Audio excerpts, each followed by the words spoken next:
প্রবল জলস্রোতে বিপর্যয়, ভেঙে পড়ল একের পর এক সেতু। আলিপুরদুয়ার জেলায় ভয়ঙ্কর পরিস্থিতি। প্রবল বর্ষণে নদীর জলস্তরের কারণে ভেসে গেল কাঠের সেতু।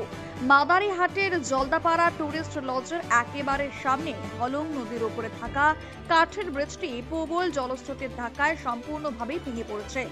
পর্যটন এলাকাতে এমন দুর্ঘটনার বিপাকে পড়েছেন বহু পর্যটক। আটকে পড়ার খবরও সামনে এসেছে একাধিক পর্যটকের। দ্বিতীয় ধাক্কা ফালাকাটার বালুরঘাট ব্রিজ, সেখানেও একই ছবি।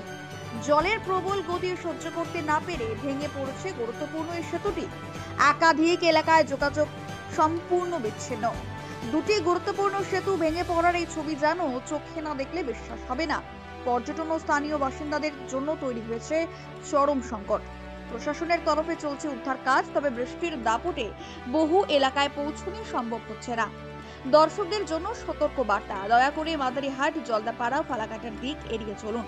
মেমারি আপডেটের খবর দেখতে চোখ রাখুন। আমরা পৌঁছে দেব আপনাকে সবচেয়ে আগে, সবচেয়ে নির্ভরযোগ্য খবর।